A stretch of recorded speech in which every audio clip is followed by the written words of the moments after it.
네, 김건희 여사 문자 무시 논란과 관련해서 앞서 2부에서 장동혁 국민의힘 의원과 이야기 나눠봤는데요. 오늘 또 한 분 이야기 좀 나눠보겠습니다. 모신 분은 장해찬 전 국민의힘 청년 최고위원입니다. 어서 오세요. 네, 안녕하세요. 네, 총선이 어떻게 지내고 계세요? 요양하고 있습니다. 요양? 네.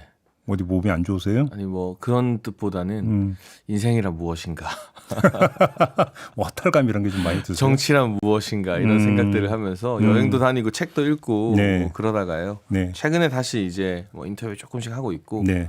뭐 그렇게 지내고 있습니다. 요양이기보다는 운기조식의 기간. 뭐 그런 셈이죠. 네. 알겠습니다. 근데 또 이제 이 문자 논란이 불거지면서 우리 최고위원께서 이제 다시 등장을 하셨는데 앞서 이제 그거부터 한번 여쭤볼게요. 네.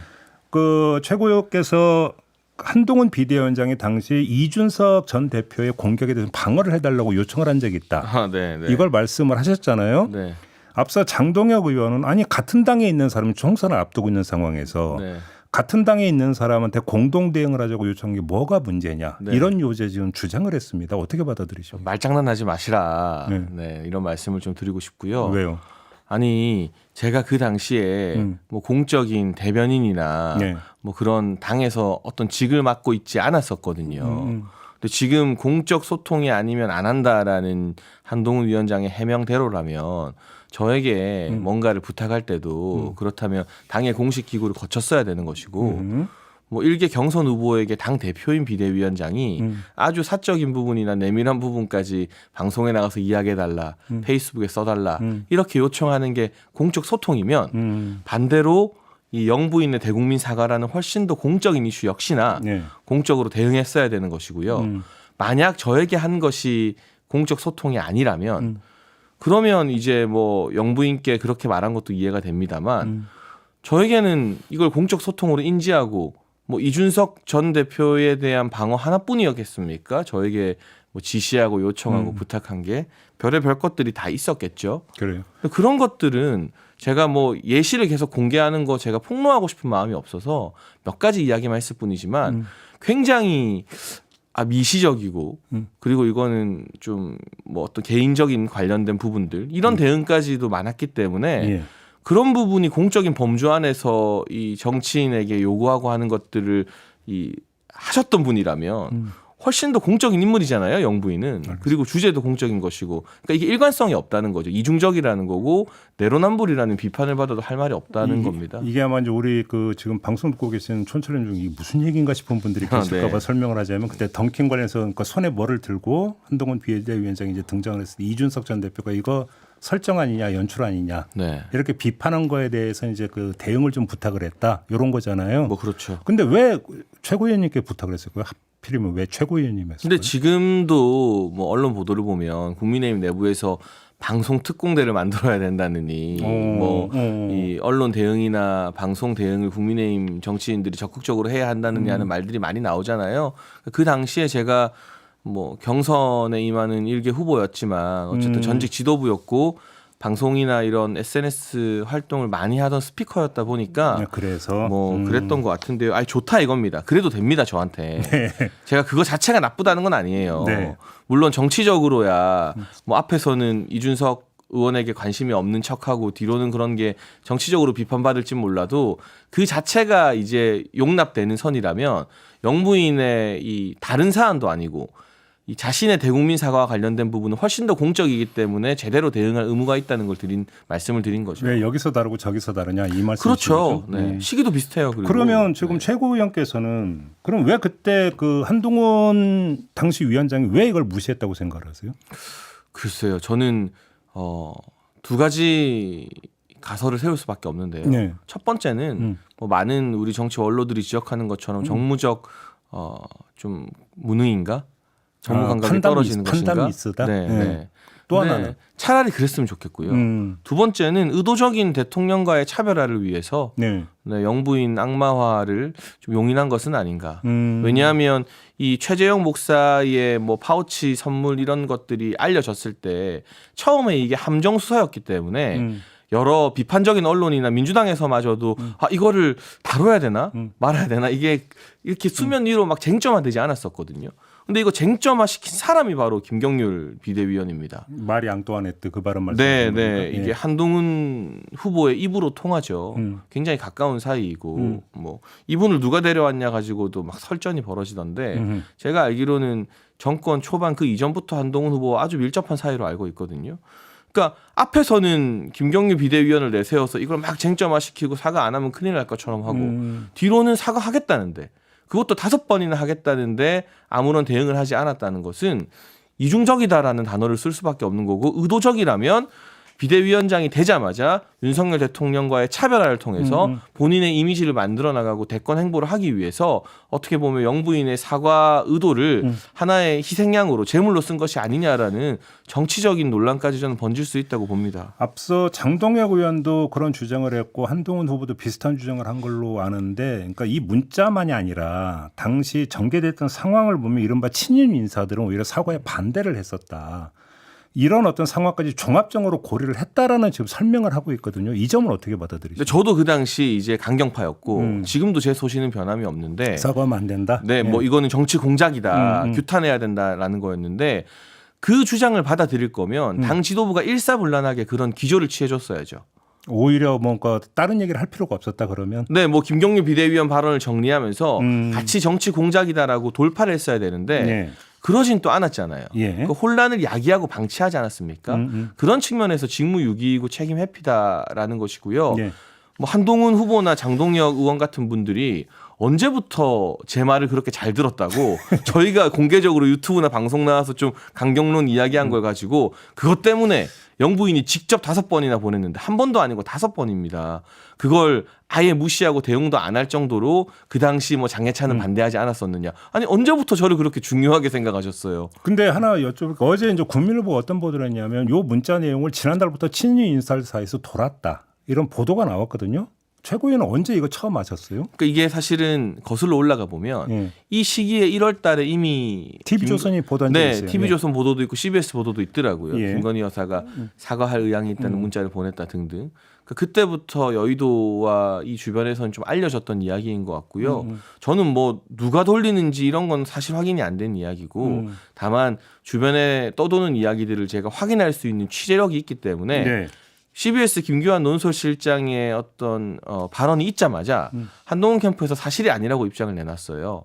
사실과 다르다. 사실과 다르다. 예, 예. 근데 제가 취재한 바로는 사실에 부합하더라고요. 그러니까 저는 뭐 여기에 참전한다거나 뭐 새로운 폭로를 한다기보다는 왜 저렇게 거짓말을 할까? 여의도 사투리가 완전 익숙해지셨구나 싶어서 예. 적어도 사실과 거짓은 구분해야겠다라는 책임감을 느끼고 뭐 그 정도의 어떤 의미로 팩트 체크를 했다고 생각합니다, 제가.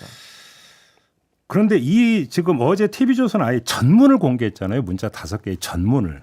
이게 어디서 흘러나왔다고 김건희 여사 쪽에서 흘러나왔다고 보는 게 상식적이지 않을까요? 어떻게 근데 생각하십니까? 주변 의견들이 좀 갈려요. 그래요? 지금 소위 말하는 친한계라는 분들, 예. 뭐 한핵관이라는 분들은 그렇게 이야기를 하고 있습니다만 또 반대편에서는 지난 1월 달에 이 문자가 처음 이제 전송되고 예. 뭐 TV조선 보도 등이 나왔을 때 한동훈 후보 측에서 이것들을 주변에 공유했다라는 이야기도 나오고 거기에 대해서 어제 한동훈 캠프에서는 또 부인하는 입장을 내놓았거든요. 좀 장동혁 의원도 부인하던데. 네, 그러니까 그 부분은 뭐 정확하게 소재를 따지기 힘든 부분이라 보는데 네. 저는 본질은 내용이라고 생각합니다. 그래요. 영부인이 직접 5번이나 사과하겠다고 굉장히 낮은 자세로 좀 절절하게까지 한동훈 후보에게 메시지를 보냈는데 아무 대응조차 하지 않았던 것이 본질이고 이거를 뭐 다른 전선으로 옮겨가는 것은 이슈를 이슈로 덮는 그래서 또 다른 논란을 야기해서 본인에게 불리한 논란을 피해가는 전형적인 여의도 사투리라고 알겠습니다. 생각합니다. 그 문자를 보면 1월 15일에 대통령과 제 특검 문제로 불편하셨던 것 같은데 제가 대신 사과드릴게요. 이렇게 지금 있잖아요. 문장에. 네. 혹시 이때 대통령과 한동훈 당시 위원장 간에 뭔가 좀 이 불편한 뭔가 이 일이 있었던 걸까요? 그 사이에 어떤 소통이 있었는지 제가 알지 못합니다만 네.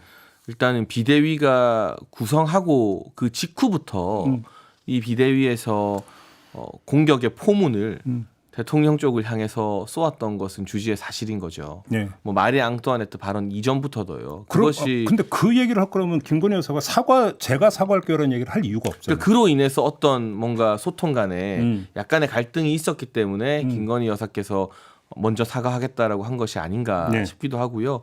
중요한 건 내막을 다 알 수는 없지만 김건희 여사는 처음부터 끝까지 그리고 1월 21일이라는 날짜가 중요한데 네. 이 21일이 한동훈 후보, 뭐 윤재욱 전 원내대표, 이관섭 전 비서실장 만났다는 날이잖아요. 비대위원장 사퇴 요구했다는 거네. 근데 그 이후인 23일과 25일에도 예. 김건희 여사는 문자를 계속 보내면서 맞아. 저 자세로 낮은 자세로 사과하겠다, 뭐 모든 뜻을 따르겠다라고 하고 있잖아요.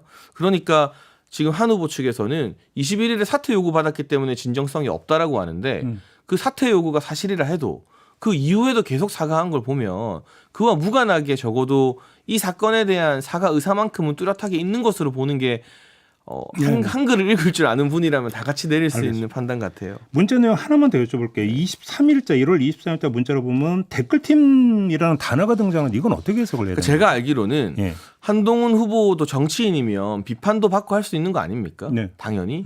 그런데 한 후보 측에서 예. 본인에 대한 온라인의 어떤 비판 댓글이나 비판 글들에 대해 굉장히 민감하게 반응하면서 이거는 자연적인 것이 아니라 댓글팀이 한 뭐 거다? 인위적인 댓글팀이 있는 것 아니냐는 의혹을 그 당시에 막 제기했던 걸로 알아요. 하지만 전혀 사실이 확인이 안 된 내용이고 그러면 당시에 한동훈 위원장은 댓글팀이 있고 활동 중이라고 생각을 하고 있었다는 얘기잖아요. 그런 네. 오해를 하셨던 것 같아요. 그러나 그래요? 근거가 있거나 사실 확인이 된 일은 전혀 아니라고 생각을 합니다. 그래요. 알겠습니다. 아무튼 지금 이 문제가 촉발이 돼버렸는데 이게 어떻게 정리가 돼야 된다고 생각하세요? 뭐 일단 대통령실에서는 더 이상 끌어들이지 말라고 했으니 예. 지금 이 내용적인 부분, 본질적인 부분에 대해서 당대표 후보들 간에 건전한 토론이 있어야죠. 네. 이걸 덮어놓고 그냥 싸움 커지니까 뭐 안 다루겠다라는 것이 아니라 그러면 이런 식의 대응이 적절했는가? 앞으로도 만약 이런 공적인 사안에 대해서 중요한 문제가 있을 때 차기 당대표가 일시부로 반응하는 것이 온전한가?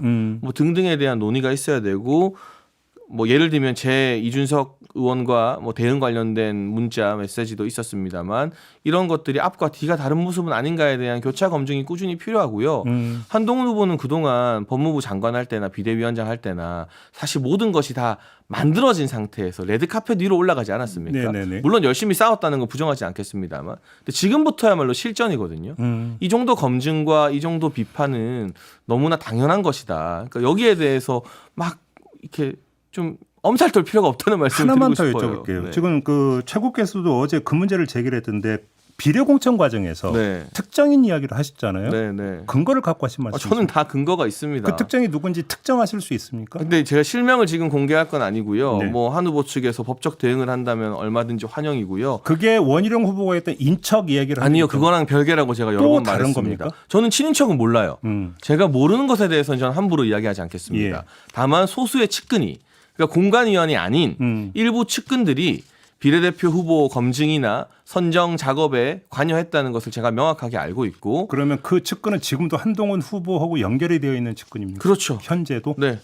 그래요? 이름만 들으면 측근이네 하는 분이죠.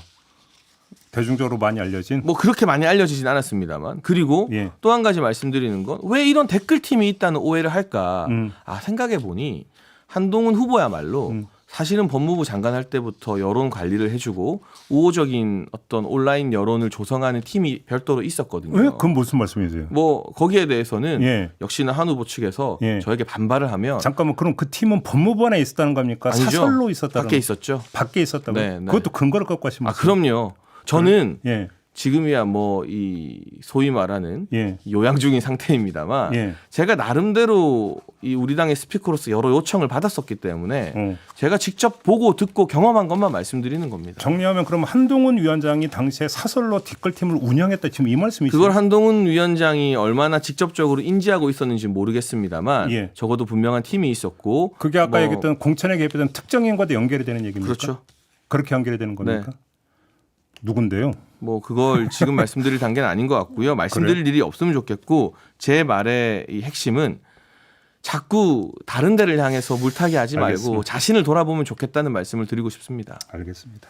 마무리해야 될 것 같네요. 고맙습니다. 감사합니다. 장해찬 전 국민의힘 최고위원과 함께했습니다.